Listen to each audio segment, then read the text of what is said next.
canto, 30th chapter, text 4. So as we're reading I thought it would be very nice for the devotees, as we're reading the 10th canto, this particular part of the 10th canto, I wanted to also include Vishwanath Chakravarti Thakur's purports, since it's not actually a violation of etiquette, since my godbrothers are the ones who wrote the other purports, and my godbrother is the one who translated Vishwanath Chakravarti Thakur's purports. That's Banu Maharaj.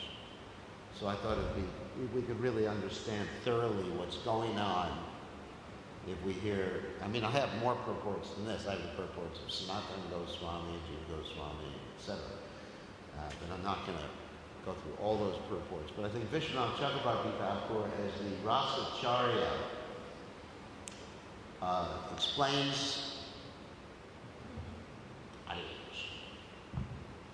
Vishwanath Chakravarti Thakur, as the Rasacharya, explains these things, very completely, taking into account the commentaries of Rupa Goswami and Jiva Goswami and Sanatana Goswami. And Sridhar Swami, of course. Sridhar Swami is like the original commentator on the Bhagavatam. So I thought it'd be interesting and also allow us to understand further what's happening in these particular verses. But I wouldn't do this with Srila Prabhupada's purports because that's not the right etiquette. With the purports of my godbrothers, it's fine. So, anyway, please repeat. Gayancha, Uchar, Amum, Eva, Sanghata, Vichityor, Unmataka,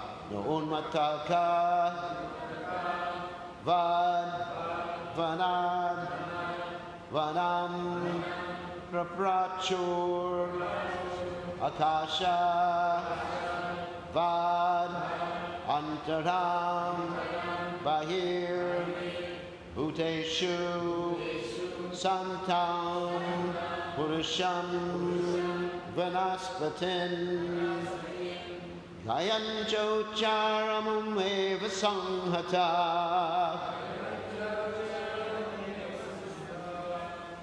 Vichitpur unmattaka vadvanadvanam,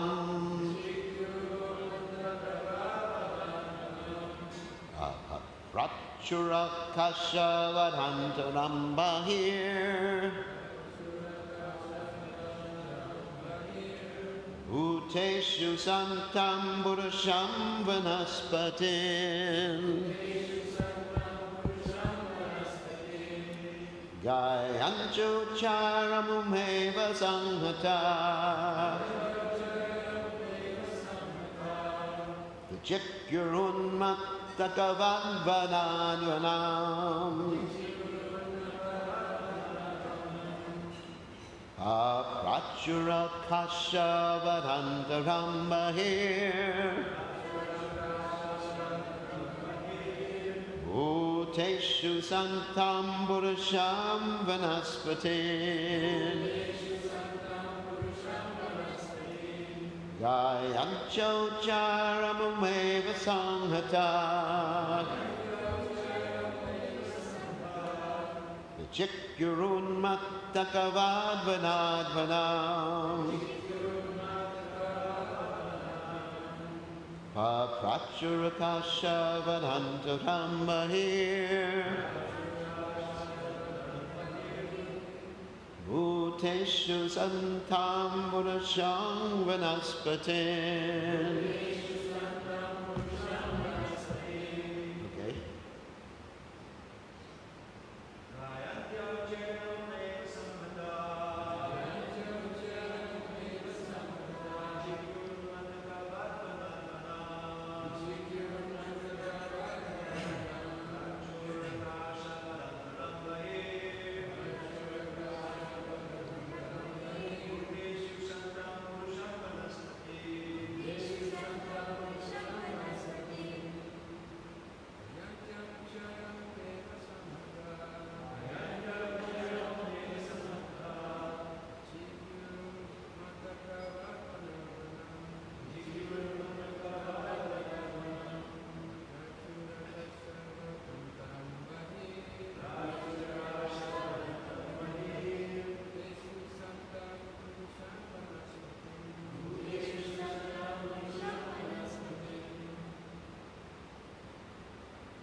Come on, you can do it.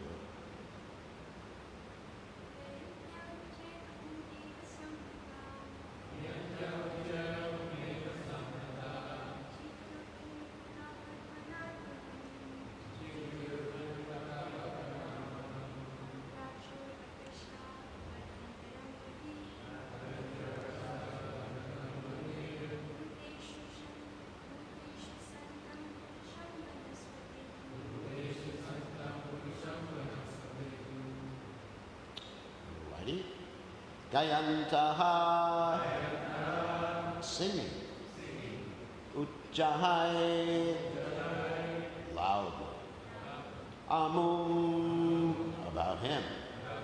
Eva, indeed. Songhataha,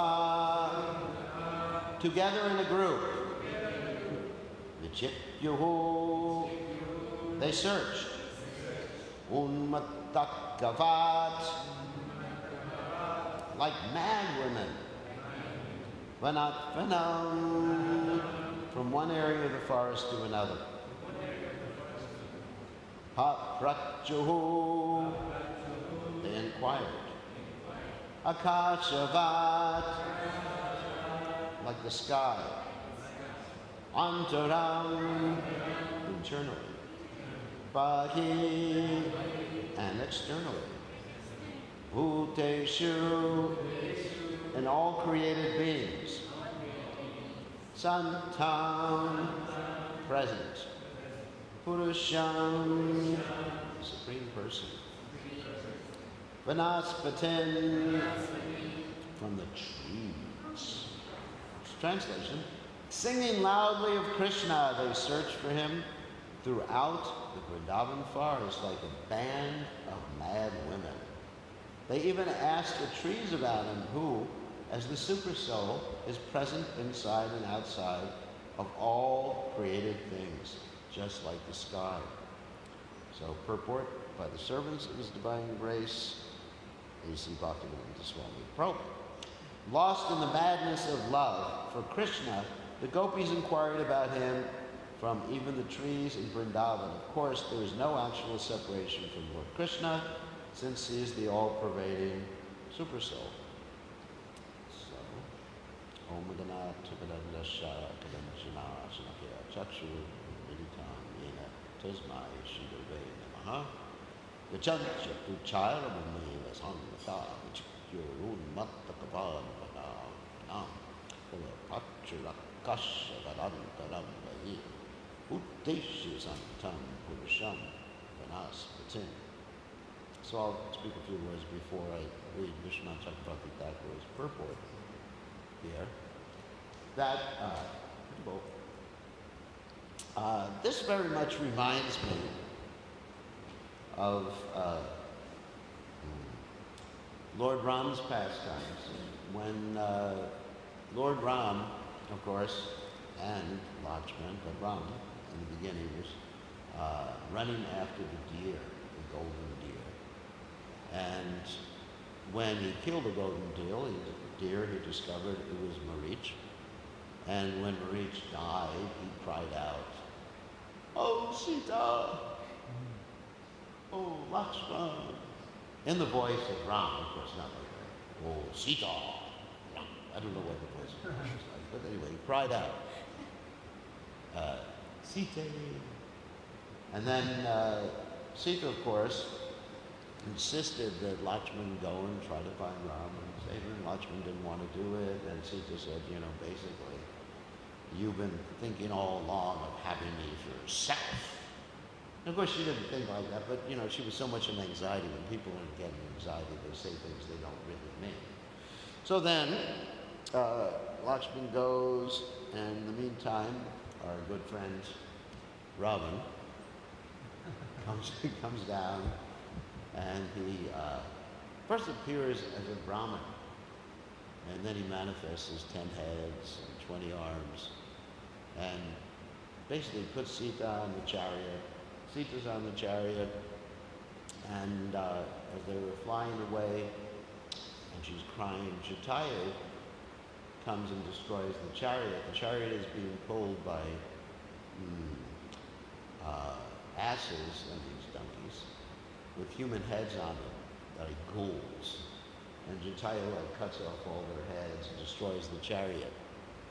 And then Ravan takes on Jatayu and with his Chandra Has, he cuts Jatayu's wings off.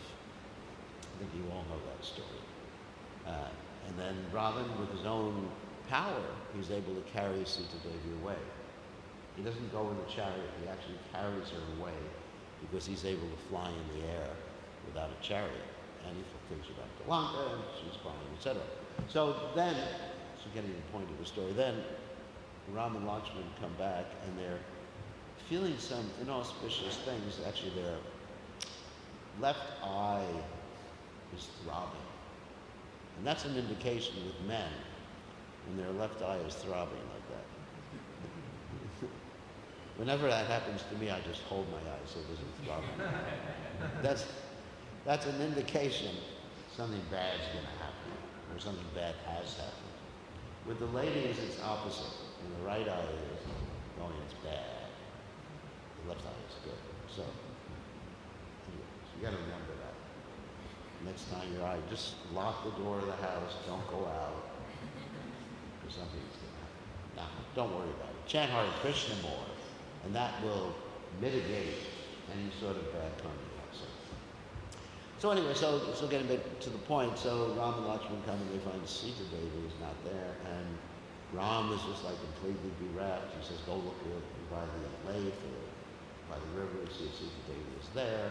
And then Ram, well, first of all, he threatens to destroy the whole universe, and Lakshman pacifies him. But at this particular point, Ram begins to speak to the trees, to everything he sees, where is my Sita Devi, where's my Sita Devi? And it's described in the Valmiki Ramayana that the animals, they were afraid to tell Ram because they were afraid of Ravan. And the trees, oh, this tree, that tree. I mean, there's an elaborate description, pages and pages of description of the different trees that Ram is talking to, and saying, where is my Sita? So this is a similar mood. Eventually he says to the deer, where did Sita go? And the deer, of course, don't say anything, but they point with their noses in the southern direction, because that's where Sita Devi has been taken by Raman. So very similar type of pastime there, where you have this intense separation. And of course, if we ever experience this intense separation, then everything, we actually go crazy. It's called unmada. Unmada means like transcendental craziness, or divyonmada, that's also transcendental craziness. And this is one of the vyabhachari bhavas. Let's talk about that before I read the purport. Hopefully I get to the purport. So, in spiritual life, as one advances, one begins to experience spiritual emotions. Right now, we are also experiencing emotions, and these emotions are sick emotions. Isn't it? We all have bhavas. Sometimes I wonder when I see the devotees in Mangalarti whether they have any emotions, but that's another subject matter. It's like talking to the trees. Have you seen Krishna? We're standing there. Anyway. So all you have emotions. Sometimes we suppress or repress our emotions. Not good to repress the emotions. Not good. You should just not in the right circumstance, of course. The right circumstance. So anyway, so these bhavas, so let's describe the analysis of the bhavas. The first bhava that's described by Srila Goswami is Bhakti Rasamrita Sindhu. It's something called a V-bhava. Some of you have heard me talk about this before, but it's something we should know about. V-bhava means something that stimulates your other emotions. And There's two types, you don't have to remember this, alambana and udipana. That means things that, they're talking spiritually now, but even materially it works like that. Just like this morning, during Mangalarti, there was a little baby here. And I saw some of the ladies, their emotions got stimulated. One of the ladies ran to the back of the temple and went, "Pick up the baby." And experienced anubhavas. So that's, just talking about babies. All right, let's use an example of babies. So the baby itself is like a lambana, directly the thing that stimulates your emotions. And let's say if you just saw the baby's diapers or something, no. If you just saw the baby's blanket, that's actually more subtle. And then you remember the baby and you feel all happy, right? So that's a vibhava, the things that stimulate. Or with Krishna, it means, Krishna directly, or you hear the sound of the flute. Even if it's not Krishna playing the flute, you get stimulated, you just get very emotional. For example, one day I was at Govardhan, and I heard a flute playing. And I thought, wow, I achieved Krishna consciousness, perfection in my life.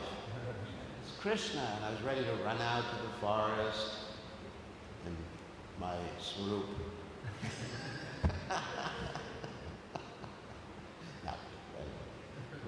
Krishna, Govinda! I heard your flute. Then I realized it was just some mundane guy on the speaker system that we have where I live playing the flute, so I was very disappointed. I thought I had. Actually, there's this technical thing that Bhaktivinoda talks about quite a bit. It's called the spurti. Spurti means like that you're meditating on something so much and Krishna reveals something to you through that meditation. Like for example, like if I was to look at the deities and see the deities dancing, that would be a spurti. Or Bhaktivinoda Thakur describes it as Jaiva Dharma. With this sannyasi Thakur, this is the beginning of Jaiva Dharma. One day he looks at Navadvip, and this is years later after Lord Chaitanya left, and then he sees Navadvip as it was. Those are the Jaiva Dharma that I'm talking about. He sees Navadvip as it was, 50 years before, and that's called a spurti. So devotees sometimes have a spurti.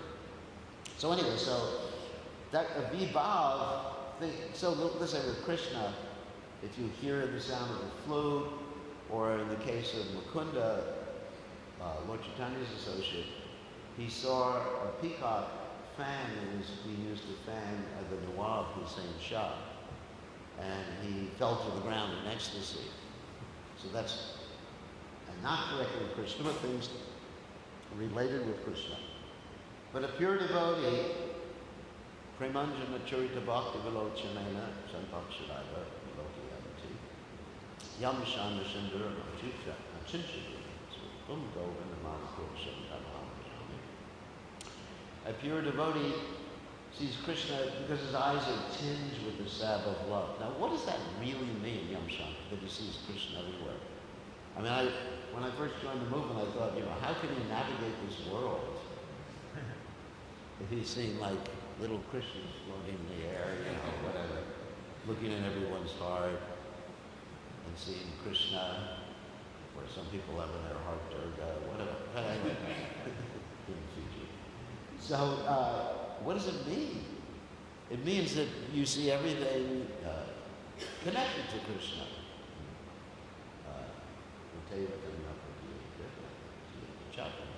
If you see anything not connected with Krishna, that's an illusion.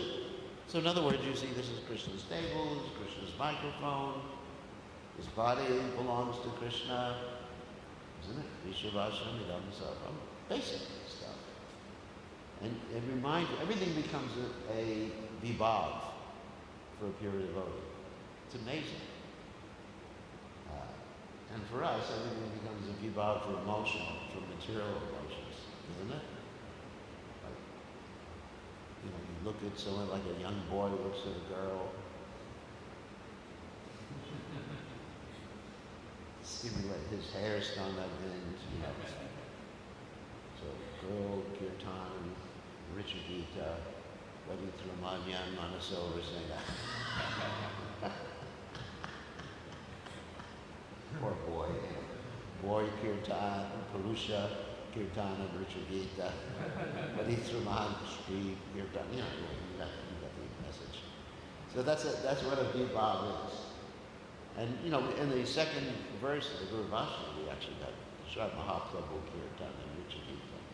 When the spiritual master hears the Kirtan of Chaitanya Mahaprabhu, he begins to dance and chant. And he feels happy, and tears flow, Ashrutananga Bhaja, tears flow from his eyes. I told him, it's great, that's all right. So I think I've explained the Vibhav enough. And then Vibhav, we have to be all, there's this thing called the Anubhav. Now, Anubhav is things that follow, like you go to Mangalarti and you decide to dance. Most of you don't. You decide to sleep. And Anubhav is what you decide to do. It's a voluntary action. You understand? You think, let me dance for Krishna and joyfully. That's an Anubhav. Dancing, you know, sometimes even drooling in the mouth. But you have some control over it. Here you go. I'm going to drool tonight. Like that. These are Anubhavs. That's what follows. But it's a voluntary thing. You know, you can choose to dance or not to dance. Pass. So then, after that, you know, there's the sattvic abhavs. Sattvic abhavs are the abhavs that are due to one's contact with Vishuddha Sattva, Sattva. But Vishuddha Sattva, that these are constantly, they're Ashta Sattvic abhavs, there's eight of them. And then the most interesting one for me, which is what's being described here, is Vyabhachari bhavs. There's 33 of those. And sometimes called, another word for Sanshari or Vyabhachari bhav. And so these are 33 emotions that are not there all the time, but they come up and you don't have any control over them. They're just like, whoo! And you can't really, you can't say, don't keep that emotion down, buddy. Isn't it? That's when one is mad with love. You can't keep it down. Actually, I told the story the other day of Shakuntala. That's a material, well, I guess it's half spiritual. The Shakuntala was madly in love with King Dushmanta. And even though Durvasa Muni came to visit her, she didn't even pay attention to him. Now, Durvasa Muni came to visit me. I give him my full attention, serve him 24 hours a day, and then later ask for a benediction. Touchstone. But anyway.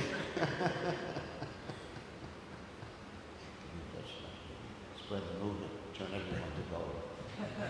Gold. Anyway, Goranga. So anyway,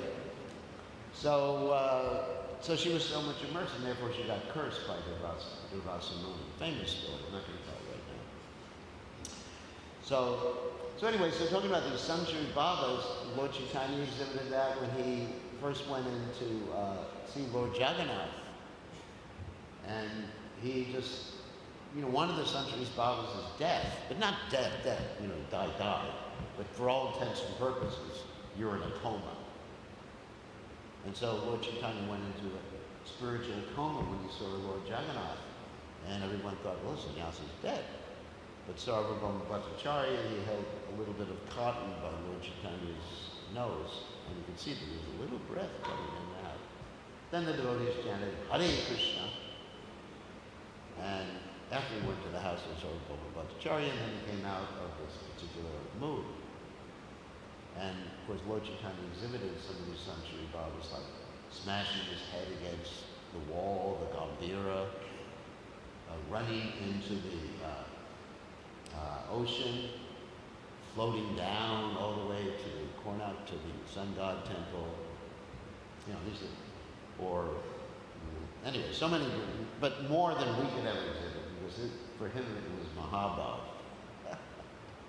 His limbs would extend like 3 or 4 times. Imagine a doctor if you had a patient and his hands, let's see, what is this? Less than a meter. His hands came out like 2 meters from his body. You would report that to the medical journal as something extremely unique. And then you chant Hare Krishna, and they come back, they're normal. Oh my God. What power is there in the Hare Krishna Maha Mantra? Right? Anyway, so these are Sanchari Bhavas. And so here the gopis are exhibiting this Sanchari Bhava too. And of course the final description of the Bhava is something we call the Stai Bhava. The Acharya is called Stai Bhava. That means one's pretty much constant emotion, referring to Ras. You know, whether your constant emotion is a conjugal, whether your constant emotion is parental, friendship, servitude, that's this Stai Bhava, steady Bhava. And that steady Bhava sometimes is colored by the indirect rasas, like humor, shock, chivalry, anger, fear, you know, so these, anyway, it's nectar. So here, what you're actually reading here, so to help you understand what's happening here, it's important to understand the analysis of the emotions given by the acharyas. So this is Vyavachari Sanchari Bhava, which is basically madness, complete madness. A devotee is mad. Even one time people did Lord Chaitanya's horoscope, and they said, madness. He is transcendently mad. So a devotee is basically mad, although for preaching, please don't mad. Like Prabhupada, very rarely did he exhibit these types of emotions. And I saw it twice when Prabhupada came to different temples and he was appreciating Miami and also Caracas as well. When Prabhupada was appreciating how Lord Chaitanya has come to this far-off place, and Prabhupada began to chant Harma Karuna, Holy Vijnana, chant. Lord Chaitanya, Lord Nityananda, you're the most merciful. And then Prabhupada just went into trance, and the devotees didn't know what to do. Similarly to Lord Chaitanya's pastimes, they began to chant Hare Krishna. Prabhupada came out in his trance, and the devotees asked Prabhupada, what should we do when you exhibit these things? And Prabhupada, in an apologetic way, he said, no, that doesn't happen very often. So generally the devotees don't exhibit these things. You have to be careful. And of course, there's that story, I wanted to get to Vishwanath Chakravarti, of course, that once upon a time, there was a snake charmer who was singing songs about Anantashesh. And Haridas Thakur came to this particular circumstance. You've heard the story. And he started dancing in ecstasy, hearing the songs, rolling on the ground. And the snake charmer was just so respectful to Haridas Thakur, and everyone was watching Haridas Thakur exhibit his emotions. And then there was a Brahmin there who was thinking, yeah, I can get respect too, you know. Because sometimes people do that. I mean, especially in India. They exhibit so-called symptoms of emotion just to get people to say, wow, he's a great devotee. Wow. He's like Lord Chaitanya. Isn't it? I see that in India especially. People do all sorts of crazy things. Men dressed like women. Some of the ugliest women you've ever seen in your life. with a beard, partial beard. If this is a gopi, I'm in the wrong movie. So, anyway, so this Brahmin, he thought he would imitate. So he jumped into the circle. He's dancing the snake dance in the same way. And the snake person who was chanting, he kicked the Brahmin. I was like, why are you kicking me? He said, you're just trying to imitate Haridas Thakur. So there's genuine emotion, but one has to be careful. I mean, you see, sometimes even devotees move just to imitate emotion through kirtan, to roll on the ground or something. I mean, yeah, if you're actually ecstatic, it's okay.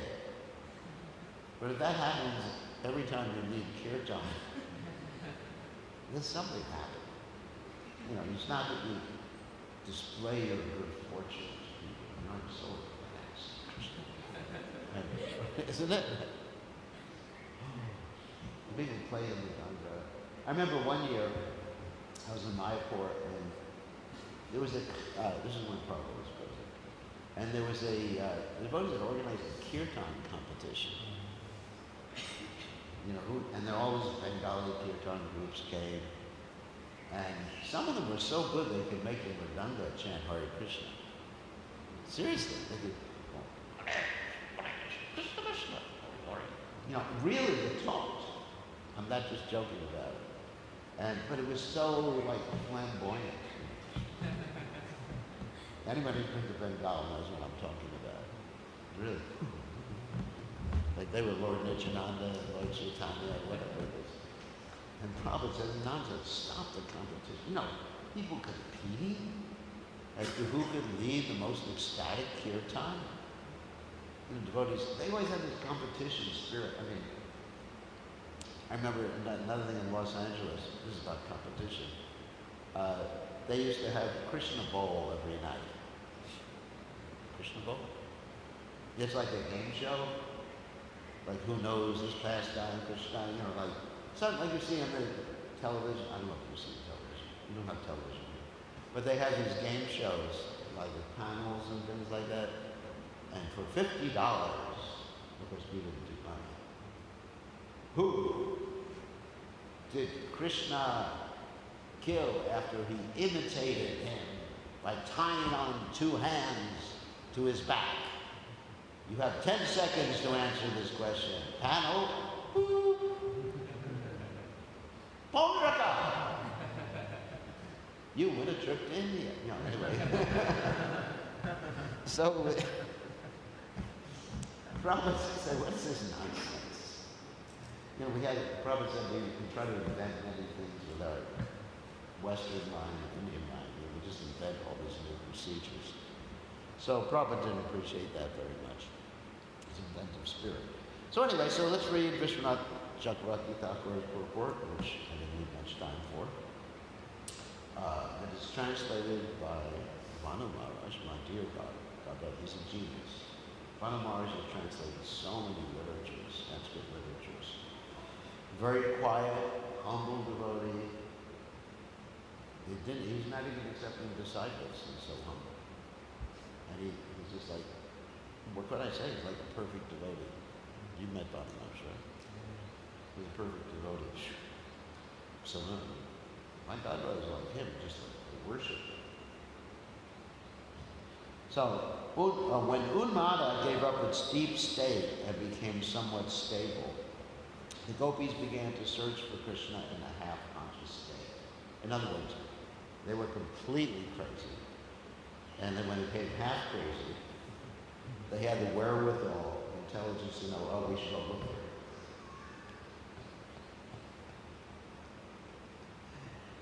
So half-conscious. Half-conscious means like just basically stumbling around.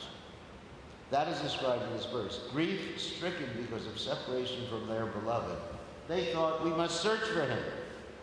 Coming together in a group, they wandered from forest to forest as if half-mad searching. Asking the trees about Krishna's whereabouts was one sign of their Unmada state. Because normally you don't talk to trees. Where is Krishna? Where is Krishna? There's this interesting story in Braj that one time Krishna appeared with 4 arms to fool the gopis, to act like Lord Vishnu. And when the gopis saw him, they offered their obeisances to him. And all they said was, where is Krishna? Can you imagine? God appears, because they understood Narayan was God. They didn't think Krishna was God. They knew enough to know that Narayan, Vishnu was God. So imagine if God comes before you and you ask him, where's my boyfriend? That's the scenario, isn't it? You can imagine you ladies, it's like if Krishna came off the altar and said, please find my boyfriend for me. It's not, It's, the contrast, juxtaposition, called juxtaposition of contrast between these two things. You have to see the scenario. When I read these things, it's very important. I actually picture in my mind what's happening. Unfortunately, nowadays that people use these mobile phones, see videos so much, they've lost their imagination, their ability to imagine things. When you read a lot, which I did when I was young and I still do, then you actually perceive these things in your mind. It's almost like a spurti. And you can really enjoy reading the Bhagavatam, reading Ramayana, any of these literatures. Of course, when I was young, I wasn't reading the Bhagavatam and Ramayana, I was reading science fiction, but that's another thing. But that helped. Nowadays, people are not into reading that much. Bookstores are going bankrupt, actually closing all over the world. We know that Krishna was enjoying with Radha, the chief gopi at that time, but did he know the questions that the gopis were asking in their state of Unmada? This is a question, what's called a rhetorical question, asked by Vishwanath Chakravarti Thakur. This is made clear in this verse by describing Krishna as pervading inside and outside all entities, like the Akash. Because Krishna is everywhere, certainly Krishna could hear the gopis' questions in those places, though they could not see him. So in other words, one reason, this is as some of the other acharyas described, that the gopis were yelling really loud because they wanted Krishna to hear them. But Krishna could hear them anyway because he was present everywhere. But one of the reasons the gopis were crying out loud, and one of the reasons the gopis were talking to the trees, is because the trees are taller. See, you have to understand the psychology. The trees are taller, and when you're taller, you can look from really high, you can see a long distance, so they could see Krishna. They could see Krishna. That's why they were talking to the trees. Anyway, so we only have 2.5 minutes left for the class, so any questions or comments about any of these points? Questions, comments? Yes. When you were explaining about Spurti and Stai Baba. I had a kind of like picture in my head. There's like spiritual emotions are coming like through a hose. Yeah. And then when it kind of spurts out, it's like a spurt. It's just like a. I guess you could put that in English, like a spurt. spurt. It's like a spurt. Spurt. And then a Stai when it's really just flowing, always. Yeah, that's a way to remember the term. Yeah. Actually, it's interesting when one wants to remember different terms. There's a memory trick where you connect it with something else. The people who are expert in remembering other people's names, they actually connect it. Like, if I was talking about Adi Purusha and I didn't remember his name, I would say, Adi means beginning, the first Krishna West person we made it. So I remember Adi beginning, he's the beginning. I would just remember, when I see him, I remember beginning. Or he's just beginning Krishna consciousness. Okay, Adi. And he's a person, Purusha. It's a memory trick. Although linguistically, it's probably not connected. Sometimes things are connected linguistically. But Spurti, because when you're actually, Spurti is not simply imagination. Let me just make that clear. Because when you're remembering Krishna's pastimes, taking them into your heart, into your mind, then the remembrance is non-different from the pastime itself. I mean, sometimes devotees ask the question, for example, about the Brihad Bhagavatamrita, where Sanatana Goswami tells some stories that you've never heard anywhere else. Isn't it? The story of Gopal Kumar, for example. And devotees ask, huh? Did he just make that up to make a philosophical point?